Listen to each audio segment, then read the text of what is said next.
Welcome to public court news. చిరుధాన్యాలకు ఇప్పుడు చాలా డిమాండ్ పెరిగింది. ఆహారాన్ని ఏ విధంగా వంట చేసుకోవాలి, మరి వండిన ఆహారాన్ని ఎప్పుడు తినాలి, ఏంటి అసలు ఎలా అంటే రైస్కు డిఫరెంట్గా మరి ప్రత్యామ్నాయంగా ఇతర చిరుధాన్యాలు కనుక మనం భోజనంగా స్వీకరిస్తే ఖచ్చితంగా మనకు ఆరోగ్యం ఉంటుంది, ఆనందం ఉంటుంది. మన పూర్వీకులు ఏదైతే ఈ మిల్లెట్స్తో చేసిన ఆహారాన్ని తిన్న తర్వాతనే వారు బలిష్టంగా ఉన్నారు, వారి ఆయుష్ కూడా పెరిగింది. అదేవిధంగా ఇప్పుడు తాజాగా ఈ జనరేషన్కు నెక్స్ట్ జనరేషన్ కూడా కావాల్సిన ఆహారము మిల్లెట్స్తో తయారు చేసిన ఆహారం ఏంటో ఒకసారి తెలుసుకుందాం. మనం ప్రత్యేకంగా ఇక్కడ చూడవచ్చు, నయా millets the next generation smart food అని చెప్పేసి ఇక్కడ ఒక బ్యానర్ కూడా ఏర్పడుతుంది. ఆ ఫుడ్ మరి ఏ విధంగా తయారు చేశారు, ఏంటి, దానివల్ల ఆహారాన్ని తీసుకోవడం వల్ల మనకు ఆరోగ్యం ఏ విధంగా కాపాడుకోగలుగుతాము, మన ఆయుష్ని ఏ విధంగా పెంచుకుందామో మనతో పాటు ఉన్న మరి అమర్ని అడిగి తెలుసుకుందాం. చెప్పండి సార్, అమర్ గారు, ఇదేంటి అసలు? ఇది ఇప్పుడు మిల్లెట్స్ తోటి మనము సాంబార్ బాత్ అండి. మిల్లెట్ సాంబార్ బాత్ ఇది కొర్రలతో చేసినాం అనమాట. మనం ఏ విధంగా అయితే రైస్ తోటి చేసుకుంటామో రైస్ని రీప్లేస్ చేసి మొత్తం మిల్లెట్స్ తోటి, కొందరు బిస్బిల్లే బాత్ అంటారు, కొందరు సాంబార్ రైస్ అంటారు, సాంబార్ బాత్ అంటారు. మేము మిల్లెట్ సాంబార్ బాత్ అని కొర్రలతోటి ఫాక్స్టైల్ మిల్లెట్ తోటి చేయడం జరిగింది. క్యారెట్, ఇంట్లో దోసకాయ, సోరకాయ, అన్ని వెజిటేబుల్స్, అన్ని మునగకాయ, అన్ని వెజిటేబుల్స్ వేసి చేయడం జరిగింది. ఇది వచ్చేసి ఇప్పుడు మనం మిల్లెట్స్ తోటి చేసిన పులావ్. మనం ఇప్పుడు ఇది ఊదలతో చేసినాము పులావ్. ఇదే ఏ విధంగా అయితే మనము జనరల్ రైస్ తోటి బాస్మతి రైస్ తోటి ఏ విధంగా అయితే చేస్తామో అదే విధంగా మనం మిల్లెట్స్ తోటి చేసినాము. దీనిలో మనం బానియాడ్ మిల్లెట్ ఊదలు వాడినాం అనమాట. ఇందులో మిగతా అంటే మనం పులావ్లో ఏ విధంగా అయితే స్పైసెస్ వాడతామో అవన్నీ స్పైసెస్తో పాటు పన్నీర్, అంటే ప్రోటీన్ కోసం పన్నీర్ యాడ్ చేయడం జరిగింది. తర్వాత గ్రీన్ పీస్, తర్వాత క్యారెట్, బీన్స్, ఇవన్నీ మనం జనరల్గా పులావ్లో వెజిటేబుల్ పులావ్ ఎలా ఏ విధంగా అయితే చేస్తామో ఇది కూడా అదే విధంగా చేయడం జరిగింది. ఇది కలర్ఫుల్గా సేమ్ అలానే. ఇది పులిహోర అండి. ఇప్పుడు మనం ఏ విధంగా అయితే జనరల్గా రైస్ తోటి పులిహోర చేసుకుంటామో ఇది కూడా సేమ్ చింతపండుతోటి పులిహోర. ఇందులో వచ్చేసి మనము ఇంకా అన్నీ తెలుసుగా, టామరిండ్, ఇవన్నీ చింతపండు పులుసు, తర్వాత అన్ని నట్స్ ఉంటాయి కదా, పల్లీలు, శనగపప్పు, మినపప్పు, తర్వాత కాజు, మిర్చి, డ్రై చిల్లీస్, ఇవన్నీ వేసి పులిహోర చేస్తాం. పులిహోర మనం సాధారణంగా రైస్ వాడతాం, రైస్కు బదులుగా ఇక్కడ మిల్లెట్స్ వాడితే ఆ పులిహోర తయారవుతుంది. ఇంకోటి చూద్దాం. ఇది వచ్చేసి దద్దోజనం అండి మిల్లెట్స్ తోటి. ఇదేంటంటే కొంచెం స్పెషల్ కేర్ తోటి చేస్తాము. నైట్లోనే మనం రైస్ చేసి అందులోనే పాలు తోడు పెట్టి చేస్తాం ఇది దద్దోజనము. మనం రైస్ ప్లేస్లో మిల్లెట్ వాడినాము, సామలు వాడి అందులోనే నైట్ పాలు పోసి తోడు పెట్టేసి మార్నింగ్ పూట మనం దాన్ని కలిపేసి ఇందులో కొన్ని దానిమ్మ, తర్వాత పోపు పెట్టడం అట్లాంటివి చేసాము.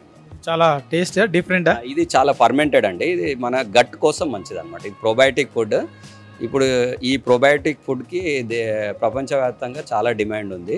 ఈవెన్ యూఎస్లో అట్లాంటి ప్లేస్లలో ఒక్కొక్క కప్పు ప్రోబయాటిక్ ఫుడ్ $18 to $25 అమ్ముతున్నారు. చూసాంగా, మన గట్టి కావాల్సిన ఫుడ్ లేదంటే గుడ్ బ్యాక్టీరియా ఇక్కడ రెడీ అయిపోయింది.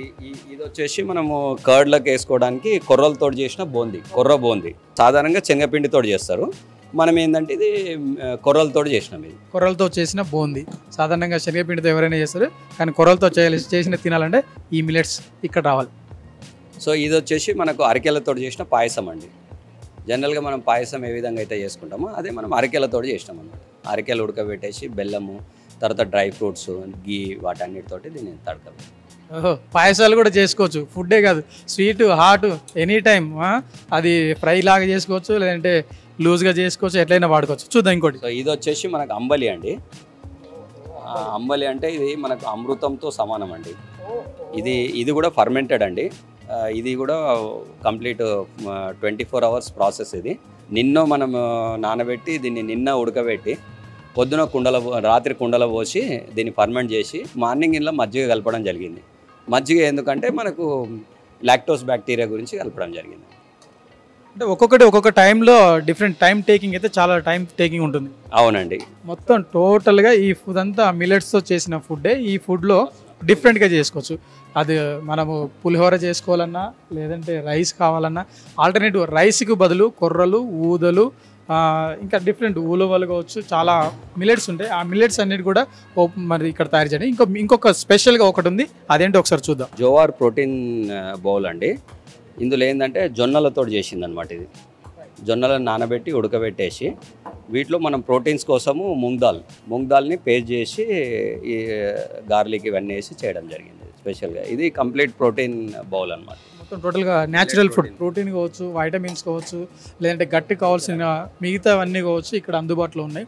మన హెల్త్కి సంబంధించి పూర్తి స్థాయిలో ఎటువంటి ఆహారం కావాలన్నా కూడా అందుబాటులో ఉంది. కేవలం రైస్కు బదులుగా మిల్లెట్స్, చిరుధాన్యాలు వాడడం వల్ల పులిహోర చేసుకోవచ్చు, దద్దోజనం చేసుకోవచ్చు, స్వీట్ చేసుకోవచ్చు, మిగతా ఏదైనా చేసుకోవచ్చు. అది మనకి ఇష్టానుసారంగా తినేందుకు అవకాశం ఉంటుంది. అంటే మనకు కావాల్సిన మన ఆకలిని తీర్చుకోవడానికి కేవలం ఒక రైసే కాదు, మన బ్యాక్ టు అంటే వెనుకకి తిరగాలి. వ్యవసాయం పూర్వకాలంలో మన పూర్వీకులు ఏదైతే యూజ్ చేశారో, వినియోగించారో, ఆహారంలో వాడారో అవి మిల్లెట్స్ ద్వారా ఇక్కడ చేయడం జరుగుతుంది. ఇవన్నీ కూడా ఆరోగ్యానికి ఎంతో ఉపకరం అని చెప్తున్నారు. వీటికి కావాల్సిన కొంచెం ప్రాసెస్ తెలిసే ఈజీగా మనం ఇంట్లో తయారు చేసుకోవచ్చు, మన ఆకలి తీర్చుకోవచ్చు, ఆరోగ్యంగా జీవించవచ్చు.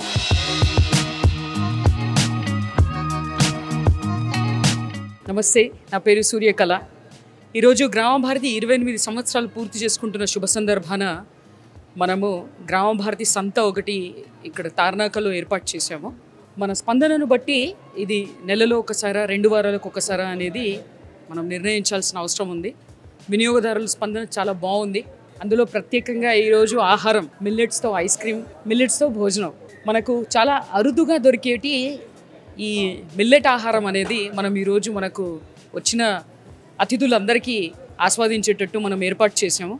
అందులో మనకు అంబలి ఉంది, అరికెల పులిహోర ఉంది, పాయసం ఉంది, ఊదలతోటి కూడా కొన్ని వెజ్ పులావ్, తర్వాత కొర్ర, బూందీ, అంటే మనం స్నాక్స్ కూడా మనము మన మిల్లెట్స్తో చేసుకోవచ్చు అని చెప్పేసి చూపించడానికి నయా మిల్లెట్స్ మన ఫుడ్ పార్ట్నర్, వాళ్ళ ద్వారా మనం ఈరోజు కొర్ర సాంబార్ బాత్ కూడా మనం చేసుకుంటున్నాం. తర్వాత సామల దద్దోజనం, ఫర్మెంటెడ్ రైస్. ఇది B12 చాలా ఎక్కువగా ఉండేది ఫర్మెంటెడ్ రైస్లో, మనందరికీ తెలుసు. కానీ మనం అందరం మానేసాం. మిల్లెట్స్తో ఈ భోజనం అనేది ఇండ్లలో చేసుకోలేకపోతున్నారు. అది చేసుకోవచ్చు, అది సాధ్యమవుతుంది అని చూపించడానికే ఈరోజు ఈ ఆహారాన్ని మనం అందించడం జరుగుతుంది. ఎందుకంటే మిల్లెట్స్ మన దగ్గరికి వచ్చి కాదర్వల్లి గారు ప్రచారం చేయడం వల్ల ఇంతకుముందు కూడా మన పెద్దవాళ్ళు జొన్న రొట్టెలు, మక్క రొట్టెలు చేస్తున్న అవి కూడా మిల్లెట్సే. కాదర్వల్లి గారు వచ్చిన తర్వాత ఒక 5 రకాల మిల్లెట్స్ని ఆయన ప్రాచుర్యంలోకి తీసుకొచ్చారు. అందరికీ తినాలన్న ఆలోచన ఉంది, తీసుకొస్తున్నారు. అది ఎలా వండుకోవాలో అర్థం కాక అవి నిర్వీర్యం అవుతున్నాయి. ఇప్పుడిప్పుడే దోశలు, ఇడ్లీలు చేసుకోగలుగుతున్నారు, రెడీ మిక్స్ కూడా వస్తున్నాయి. కానీ పులావ్, రైస్, ఈ రకంగా మనము కర్డ్ రైస్ కూడా చేసుకోవచ్చు అనే విషయం ఇంకా అందరికీ తెలియట్లేదు. అందుకనే ఈరోజు మన నయా మిల్లెట్స్ వారితో మాట్లాడి వారి ఎక్స్పర్టీస్ని వాడి, అంటే ఈ రకమైన ఫుడ్ని ఎలా తయారు చేసుకోవాలన్నది అందరికీ తెలియజేయాలన్న ఆలోచనతోటి ఏ రకాలు పెడితే నలుగురికి ఇష్టమవుతుంది, ఇష్టపడతారు, వాళ్ళు ఇంటికి వెళ్ళిన తర్వాత అరే మనం కూడా చేసుకోవచ్చు కదా అని ఆలోచిస్తారన్న ఆలోచనతోటి ఇది ఏర్పాటు చేయడం జరుగుతుంది. మున్ముందు కూడా ఇలాంటి కార్యక్రమాల్లో మన దేశీ వరి విత్తనాలతో చేసిన చాలా రకాల ఆహార పదార్థాలని మన వినియోగదారులకి మనము పరిచయం చేయాలని చెప్పేసి గ్రామ భారతి కోరుకుంటాం.